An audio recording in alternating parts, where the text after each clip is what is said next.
right, so it is 6:33 and we'll go ahead and get started. First of all, thank you so much for joining us today in this workshop. Thanks to those who are joining online and to those who came in person. We really appreciate it. In terms of time, we have planned about an hour for this workshop. We're going to leave some time at the end for any questions that you have, but feel free to interrupt if any question comes to mind. Lisa just joined us. Hi, Lisa. Thanks for joining. Hi, thank you for having me.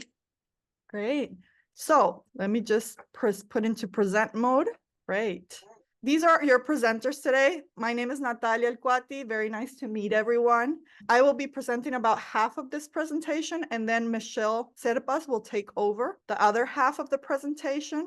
And then we have Tere Ahumada, who will be moderating today. So she will be in the chat answering any questions that you have. If you have any questions, you can put them in the chat for everyone to see, or you can send them privately to Tere, and she will send you the answer privately as well. Congratulations. Just by being here today and showing up, you have already taken the first step on your home ownership journey, just by becoming interested in buying a house. So the goal of the workshop today is basically to walk you through the steps of buying a house. And also, we want to convey and show you that it is possible. There are a lot of fears involved when buying a house. There's a lot of misconceptions.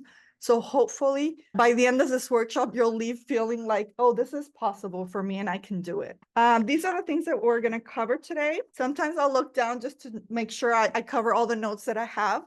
But basically, we're going to go over fears versus facts about buying a home. We're going to talk about realities of our market today. And then the meat and bones of this presentation is the 10 simple steps to home ownership. So we'll walk you through those steps. And then at the end of the presentation, we'll talk about next steps and questions. All right, so let's get started about fears versus facts about buying a home. So the fear that we hear about the most by far is, I can't afford to buy a home right now. This is the number one fear. And really, until you do the math, you really don't know what you can and can't afford. And this is why we usually recommend, and we'll see this later, as a first step, to talk to a lender, talk about your finances, and they will help you identify what you can afford. But it's good to, instead of just having that fear, like go and do something so you can figure out what it is that you can afford. At this point, you're probably renting if you're not buying. Having that money go from rent to mortgage is usually viable. So that's the first fear to address. The second biggest fear is, I should wait until the market gets better. And we're all, talking about 7%, which is the current interest rate, which seems really high. But if you look at historically, interest rates have varied from 2% all the way up to 18%, I think, and 81. So really, 7% is not that high. I know it's higher than what it's been in the last 7 years or so, but it still is not that high. You never know what the market's going to do. Interest rate could go even higher. So potentially now is a good time. The other biggest fear is, I don't have the money for the down payment. And in a little bit, we're going to show you a video of how my sister was able to buy a house without putting any down payment, 0% down payment. There's a lot of programs out there where you can put 3% down payment, up to 20% down payment, sometimes 0% down payments. Another big fear is, I can't afford to buy a home because my credit isn't very good. The reality is that there's always options. And the other day we had a lender in the office talking about, there's a lot of things you can do, even if your credit is not that great. There's so many options that lenders provide. So again, speaking to a lender, going through your finances will really help you kind of navigate through that fear. Some other fears. I can't afford to buy my dream home. Well, maybe you can't afford to buy your dream home, but you can afford to buy your first home. Buying your first home will already get you closer to getting some equity. And then that can be kind of a ramp up to buying that dream home that you're thinking of. I should wait until I'm certain about my domestic future. Should I get married first? Will only one income be enough to pay my mortgage? I mentioned earlier the video, we'll see it in a little bit, how my sister was able to buy a home on her own salary as a single mom. Buying a home seems way too complicated. And yes, the reality is no one's going to tell you that buying a home is a super simple process, but that's why we're here to guide you. There's a lot of professionals that can guide you through these steps that we're going to go over, and you're not alone in this process. So even though it's a complicated process, it can be made simple by having the right resources and the right team. And then number 8, I should pay off my student loan debt before buying a home. Student loan debts are very flexible when it comes to making arrangements to figure out your payments. When speaking with lenders, they will advise you that this is not a limitation when it comes to buying a home. So those two things can coexist. Not having paid off your student loan and making mortgage payments can coexist. So before we go into the video, I wanted to know if anyone has a fear that wasn't mentioned today in the slides that we might want to go over. Is there something that when you think about buying a house that comes to mind that you're like, oh, this is not going to work because this, or that? If you do have that fear, I invite you to write it in the chat. Tere will let me know if someone writes something, and we'll try to address it.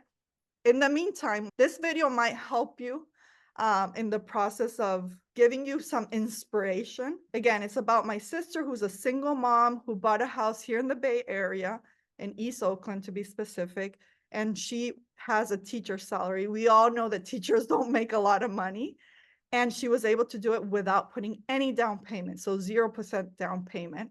This is about a 5-minute video, so I'm gonna go ahead and play it. I never thought I would buy Can everyone hear that? I want to make sure that everyone's my here. home. I thought I would rent forever, but I did it. I bought a home. Today, I have a very special story to share. It's about my amazing and hardworking sister who managed to buy a house here in the Bay Area on a teacher's salary while being a single mom and without putting a down payment. Let's dive into Ali's journey and see how she made her dream come true. Hi, I'm Ale, and I would like to share my story. Being a single mom and living in the Bay Area, also I'm a teacher, buying a home seemed really unachievable. I wanted to build some generational wealth for my son. I wanted to have the stability of a mortgage payment rather than rents that can keep on increasing. So I started the process, and here I am. So about a year ago, I bought a house in East Oakland, this house in East Oakland. It's a cozy 800 square foot house. It's a 2-bedroom, 1-bath. The lot is 3,500 square feet, and they were selling it for $399. But my realtor and I looked at comparable prices around the area. We wanted to be competitive, so I offered $475, and I got the house. It was a really nerve-wracking experience. I was at some friend's house, and I got the call, and we popped some champagne and celebrated. In the East Bay, it's really competitive to buy. Houses go over asking price, and I fortunately had a realtor and a lender that were really good at guiding me through the process. They helped me find a program called the Dream for All program. It's a 20% non-interest loan by the state of California, offered by CalHAFA. So I was able to put 20% down without any savings, and I then had to finance the other 80%. And I got a really good rate because I was able to put 20% down with no savings. I was aware of these programs, and they guided me through these programs because of my lender and my realtor. Because of that, I would have never known about them. For the house, I paid $475 with the 20% CalHAFA loan and the 80% regular loan. I now pay $2,300 a month in mortgage. I don't have to repay the CalHAFA loan, the 20%, till I sell the house or until the loan reaches maturity in 30 years. Then I have to pay that back, no interest. Oh, and I forgot to say, the closing costs were also covered by the CalHAFA loan. I used a portion of that money, so I didn't have to pay the closing costs. So yeah, it's a big chunk of money, a huge commitment. It's a large financial responsibility, but I feel like it's worth it because it's provided my son and I a really stable home and a place to call our own. And it's also, I'm investing into something that will build equity at some point and really starting to create something that I can leave behind to him. So it hasn't been all perfect. There's definitely been some challenges. During the rainy season, we discovered some rotting wood around the house. We did our own renovation of the garage. We turned it into a little studio, and that was a big challenge. We found a lot of surprises there. I've had to navigate taxes, and I've had to navigate making sure that I have the right insurance and making sure I have earthquake insurance, and all those costs do add up. So it is important to take that into account when you're thinking about how much you're going to spend month to month.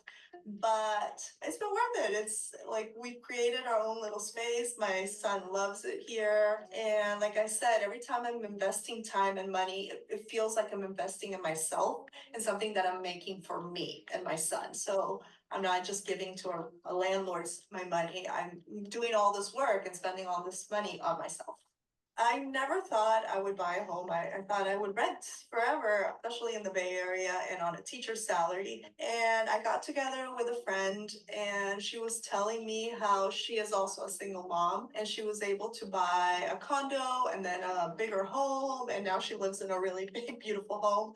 And she was explaining to me that there are programs out there that can help you out and you can access them. So don't be discouraged. It's about finding the right people that will guide you, find the right programs for you.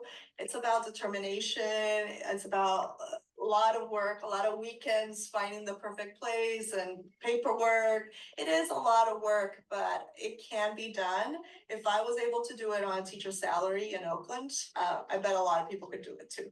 And Ale, thank you again for sharing your story with us. It really is inspirational. And I think a lot of people are going to connect with that story and feel like buying their dream home is possible, especially those who feel like there's a lot of limitation. As we heard from Ale's story, if you have the right resources, if you do the research and you connect with the right lender and the right realtor, you too can make this dream of buying a home come true. I'm so proud of what my sister accomplished. Buying a house is probably the biggest purchase any person will have, and Ale was able to do it independently and with her own hard work. She's made her house into the most beautiful, warm, and loving environment that she gets to share not only with her son and my nephew Nico, but with all her friends, her family, and her wider community. So if you're one of the many people that feel like owning a house is impossible, I really hope that this story inspired you. So there we have it. Again, as I said in the video, I really hope this story inspired you. I need to go back to this slide and do slideshow. All right, so why buy now? It's always a good time to buy a house. As we mentioned before, mortgage rates are currently at 7% if you do a 30-year mortgage. And I do have the notes here.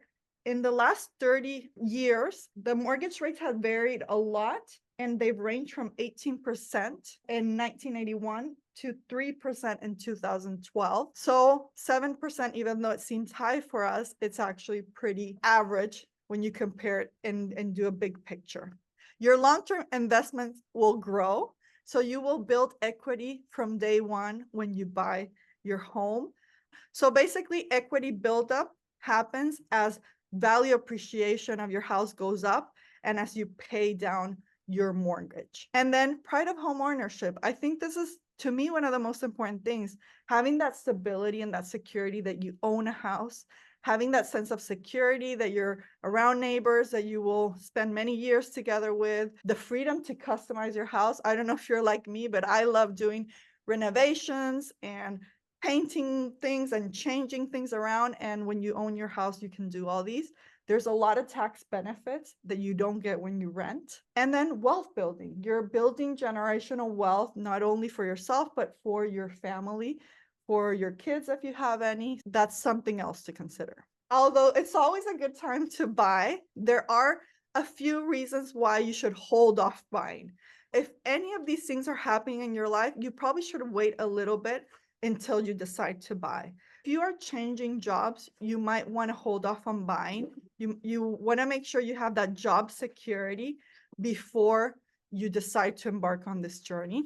Also, the down payment. Even though we've seen that there are programs that perhaps allow you to put zero down payment, if you don't qualify for any of those programs and you don't have the savings yet to put that down payment, then you probably should hold off until you've saved enough for that down payment. Too expensive, house poor. What this means is If you end up paying a mortgage that takes a big chunk of your take-home pay, this could mean that you are house poor. So it means that even though you bought a house and you're paying for the mortgage, you actually don't have enough money for your expenses. So that is probably not a good idea if your finances work out that way. And then if you're thinking about just living in the house short term, usually you want to live in a house from 7 to 10 years before you decide to leave, sell the house. That way it has enough time to build equity and appreciate. Otherwise, you might leave the house before there's appreciation or equity, which means you might lose money. Let's talk about the realities of our market. So here in Oakland, and I assume everyone's joining us from the Bay Area. If not, put it in the chat. But this is really this market we're talking about is the Bay Area, and to be more specific, the East Bay. So Oakland, an average home price here in Oakland is about $750,000. Of course, there's a range. This is just an average to give you an idea of the prices that we're working with here in the Bay Area. The interest rate, we've covered this a few times, currently at 7%. This changes every day. I'm always checking, and sometimes a little bit lower, a little bit higher, but that's more or less where it's been. And right now is what we call a seller's market. So it means that sellers have a competitive advantage of being able to potentially charge more or just have more competitive offers when it comes to selling. This is currently the case, but it doesn't mean it's going to be like this forever. And we're already starting to see a switch. This might kind of tilt to the other side, which is to become a buyer's market. We got to the point where we are going to go into the 10 easy steps to homeownership. Easy, the process can be complex, but easy is if you have the right team to guide you through these steps, it really can become something simple to do. So we're going to be talking about each of these steps. I will talk about the first three: decide to buy, find your agent, secure financing, and then Michelle Serpas, which is our other presenter today, will jump in and walk you through the other 6. Step 1, decide to buy. So you came here today, I'm assuming because you are thinking about buying, you're in the process of, maybe you're already in the process of buying and want to know more information. Are there any specific questions that you're looking for us to answer today? And if you're feeling shy about unmuting or coming up to ask the question, you can always put them in the chat and Tere will let me know or answer them directly there. So this is homeownership lays the foundation for a life of financial security and personal choice. And I found a study, and I'm happy to share this with you all, but basically homeowner wealth is 40 times higher than those of renters, 40 times higher. Going into the journey of buying a house will already put you at such an advantage in terms of wealth in life. And again, this study goes into all the details, but I think it's very compelling. And it's a very compelling reason to help make that decision. Let's understand equity. When you buy a house, in the closing day, equity just begins to build up slowly. Let's say it's a 30-year mortgage. By year 22, your home is half paid off. And then by year 30, your home is completely paid off and you own the equity for the entire home. That's equity and how it kind of builds up. Step number 2 is finding your agent. Something to really understand about what a buyer agent does. When you're buying a house, you might be like, why would I need an agent to help me? And here are the things that your agent will help you with. So they will educate you about the market. They will analyze your wants and needs. And then they'll steer you to homes that fit your criteria. Coordinate the work with other professionals. So again, the lender, the inspectors, all of the different professionals that come into play when you're buying a house. They will negotiate on your behalf, and this is really key. And then solve any problems that may arise. What I recommend here is you really look for someone that you trust, someone that you feel has the experience to help you in this process. You also want it to be someone that you like and that you're happy to spend time with and enjoy working together with. Always look to interview agents and see who you feel really comfortable with. And then once you decide, okay, I'm moving forward with this agent, what happens next once you choose your agent is that you would sign a buyer's representation agreement. And what this is, at this point, there's no money involved. It's just an agreement that sets mutual expectations for both of you in writing. And it commits the agent to finding the perfect place for you in a specific range of time. So you can always make this agreement 30 days, you can make it 6 months, however long you feel comfortable. But it does confirm exclusivity between both the agent and yourself. And then the question is when to hire your agent. Honestly, it's the first thing you should do. And here's kind of like, what's the word? Roadmap. Thank you, Tere. The roadmap to buying a house. So first thing, as we discussed, is interview and find your agent. Then you would get pre-approval. So you want to make sure that you talk to a lender, and this is something that your agent can always refer you to really good lenders. Then do the home search. After you do the home search, then you go and see houses with your agent, and then you make an offer on a house that you like. If your offer wins, then you would go into the escrow process. And then after that, there's inspections that happen, the financing processes, and you get basically the finance for paying the house to the owner. And then the last steps is that you receive that clear to close from the lender. And step number 10, closing day, a very happy day for you. And something I think that not many people are aware of is that your agent is not working alone. You always have a whole team. When you're in the process of buying a house, you are working with your agent, you're working with a seller's agent, you're working with a lender, an appraiser, an inspector, a contractor, a closing coordinator, or an escrow officer. So again, all those steps or all those things that might seem overwhelming, each of these individuals are experts at that, and they will take care of each of those steps and different things. So you're not alone in this process. Step number 3 of those 10 steps that we are talking about right now is to secure pre-approved financing. So once you find your realtor, you will go through a lender to secure pre-approval financing. There are different steps to financing a home. The first, we're going to discuss and kind of go through all of these. First, you want to establish your budget. So this is where you kind of sit down and decide, okay, how much realistically could I pay for my mortgage? And then you choose the right lender, you apply for a loan and get approved. You decide among your mortgage options. You submit an accepted purchase contract to the lender. You get an appraisal and title, and then you obtain funding at closing. We're going to kind of go through these different steps. The first one I went over is where you sit down, you identify how much can you comfortably spend on your new home. And then you can always make simple changes. If you're like, oh, I wish I had a little bit more, make changes to your lifestyle that will adapt to the payment that you're aiming to do. But yeah, definitely this is the first step. And here's a really cool rule that will help you kind of determine what is the cost of a house that I can afford or a mortgage payment that I can afford.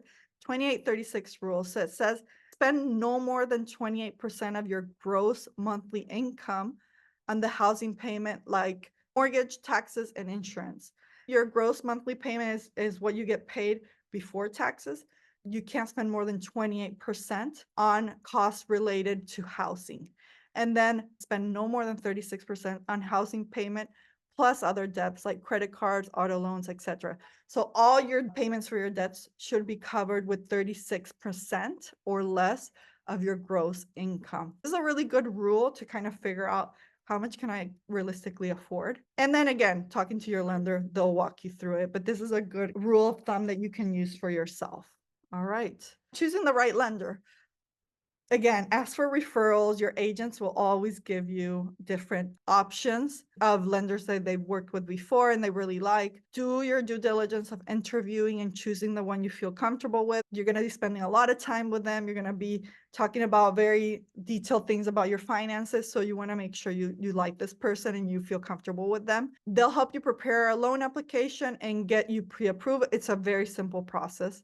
And then they'll help you determine what you can pay and select the loan option. So talking about selecting a loan option, something to really keep in mind, and you should ask your lender, make sure you proactively ask them what programs are available for you. These are 8 very popular programs. There's more that will help you finance your homes. For example, when we were looking at the video, number 2 is what my sister used. That may not apply to you, but maybe another, like buy a home with 1% down payment, applies to you.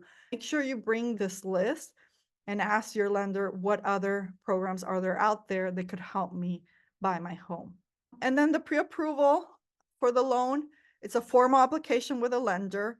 It's a formal commitment. It states how much you can borrow and at what rate. This is really key. So you can look at houses that are within that range. And it makes you a really strong buyer when there's a multiple offer situation. Here in the Bay Area, as you probably all know, usually there's multiple offers. So if you already have a pre-approval, you're more likely to be looked at as a very serious buyer than if someone just puts in an offer and the seller doesn't know if they're pre-approved for that amount. And the pre-qualification is simply a conversation. Note that there are important differences. Being pre-approved means you're ready to buy and puts you in a stronger position when you make offers on your home. Pre-qualification is simply a conversation. Okay, now I'm going to pass it on to Michelle, who's going to do the rest of the presentation. I'll be sitting there, but I'll be around, but just not presenting. Nice to meet everyone. This was an honor to do this workshop with you. Alrighty, thank you so much, Natalia, for starting us through the first couple of steps to purchasing a home. Now we'll dive into deciding among mortgage options. This slide just walks us through to understand what's really important for you. Some people may be interested in a low monthly payment, and there's others that are interested in building a faster equity. And then we move on to submitting an accepted purchase contract to your lender. And this is something that if you decide to work with a buyer's agent, they will guide you and work through all the steps with you. And it's essentially a contract that outlines all the terms, conditions, and contingencies for the sale of the home. And getting to know the appraisal and title options. So it's very important that we understand the appraisal is how the lender understands the value of the house that you're interested in. And it also protects you from the lender either providing too little or too much for the property versus what the title is identifying. And that means if the seller actually has legal rights. So it's very important to know the person that is putting the house for sale that you're interested in is the actual owner to it. And then we'll move on to obtaining funds at the closing. Through this whole process, from the pre-approval to the funding, it will take you a couple of months. I don't have a hard number in mind, but based off of previous purchases, 2 to 3 months, there could be delays depending on certain what your situation looks like. But it's very important just to make sure that you are collecting the funds and you have what is needed in your bank account. And then now we're understanding the mortgages. First off, down payment. So this is the first payment you make. It can vary between 3% and 20% of the home. And then the interest rate, the amount you pay to have a loan, currently interest rates are running about 7.2, I believe, as of yesterday. And then understanding how the term looks like. So the length of the time to pay off the mortgage. All right, so now PITI. So what does that mean? We're looking at principal, interest, taxes, and insurance. This is an acronym, PITI, for the components that compromise your monthly mortgage and payments. And then looking into the down payment here. So your lender will provide you with a full pre-approval amount based off of your income, your expenses, and your debt. Based on your loan options you choose and your down payment, that will all determine the actual cost. And now maintaining the pre-approval. So once you have your pre-approval letter, you're ready to start looking for your home. However, it is essential that you do not change any financial statuses, for example, switching your job or losing your job. And now moving on to step 4, we are going to talk about identifying your criteria. These are just questions, that either your buyer agent or yourself, or if you plan on purchasing with your spouse, you'll start asking yourself, of all my wants and needs, which one is most important? You'll start thinking about, do I need to have a school close by, or do I need to be close to a park, or space wise, and what type of property should I look into as either a first time home buyer or just an interested home buyer. Moving on to step 5, now comes the fun part. You're looking for your home. To find your home, there are several processes that are set in place. Depending on who your buyer's agent is, they'll have questionnaires, they'll start getting to know your needs, your wants, to make sure that we are checking off all of the boxes and making this process as smooth as possible. So as of now, who has been looking for houses? That could be either on Zillow, Realtor, attending open houses. If you have, I would love to have you drop an emoji of a heart to the chat. And if you haven't, a heart also works as well. So when you're looking for a home, there's 2 different lenses and perspectives. You have what you as a buyer are looking for, and what your buyer's agent is looking for. You'll always want to look into, does this fit my lifestyle, or does it offer value to me, as opposed to the agent making sure, does the layout compare to what was posted online? Like, is the square footage accurate? Were there any additional add-ons to the home that wasn't posted? And just looking into the overall property for yourself. And then there's options to look into, for example, a condo or a townhouse. So you have pros and cons for both. But essentially, it's completely up to you and what your lifestyle is looking for, along with, if you want to start small, most first-time home buyers have considered a condo, just preference. There's also the option of new construction.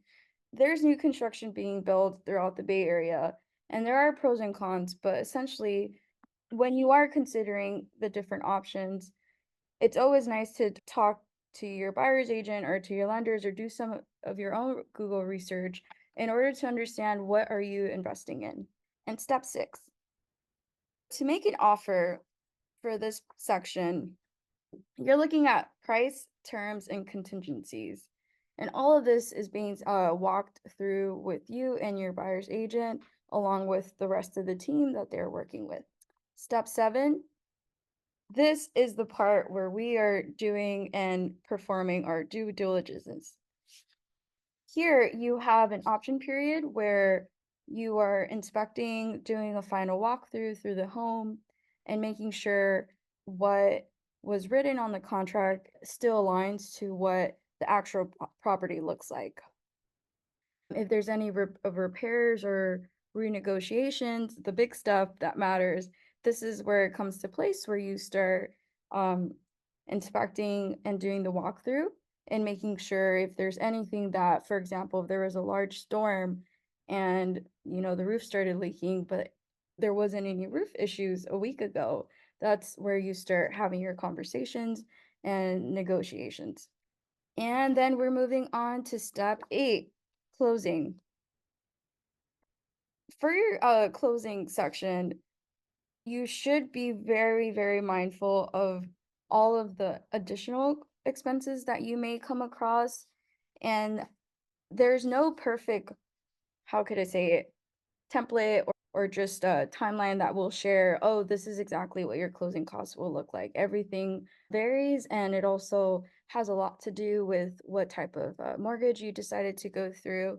So the best advice that we can give now is always budget for additional closing costs. And then keeping up with your pre-closing verification, this is where, as the day approaches, your lender and your agent are doing most of the heavy lifting work. You will be involved by being informed with all of the up-to-dates However, this is the set part where your buyer's agent and lenders are working side by side and making sure that contracts and any paperwork are being held and properly cared for. And then things to bring during close, you are looking to bring certificate of funds to make sure you have sufficient funds to pay for the property, insurance, and a valid ID. And then things you'll get in return is settlement statement, transfers of clean titles, and what we're all looking forward to, keys to your new home. And then we're moving on to step 9, where we're moving in and protecting your investment. So here, we always want to make sure that our home is being maintained and you're feeling proud of your accomplishment. You just made one of the largest purchases in American history where buying a home, it is a lot of money and it does take multiple people to help you and guide you through the process. But as long as you keep the house maintained and you keep an eye for any damages, leaks, any wear and tears, and you take care of it in a timely manner, the home should keep its style up to date. And then we're at our last and final step. So once you move into your new home, your buyer's agent is still there. So if you have or need any recommendations for any service persons, or if you are just in the need of chatting about what the future looks like for you and your family, your buyer's agent will be there no matter how many years have passed or weeks. They are always available and happy to help. Due to time, this slide is set up for questions, but I would like to move on to our final slide and then we can continue with questions. Our last slide here is mentioning our commitment to you. So as a buyer's agent, we are always looking for your best interest, and we're always ongoing with educating you on the market, analyzing what your needs are, coordinating with other professionals, solving any problems that may arise, and so on, just because things do change and not every purchase is a cookie cutter. Sometimes, like I said, purchasing a home could take close to 30 days, and there's other times where it can go to 3 months. Always know that if you're working with a buyer's agent, you always have a helping hand and partner and are able to collaborate with your needs of purchasing your home, maintaining your home, or even further purchasing a second home. So thank you so much again for being here. We really appreciate the time. We understand it's past 6 o'clock and on a Tuesday evening, but now I would like to open if we have any questions. Do we have any questions today or No, that's. no? Very good. Great. Well, I hope you all have a good rest of your evening. And we do have a second workshop if anyone's interested. It will be in Spanish, but if you have friends or family that are looking to learn about how to buy a home, please refer them. And again, thank you again for the time and effort. And I'll stop sharing here. Other than that, any other questions here? All good? No? Everyone's shy over here. No worries. All right, we'll make sure we get those slides sent over to you guys. All right, have a good evening, everyone. Goodbye. Bye, thank you.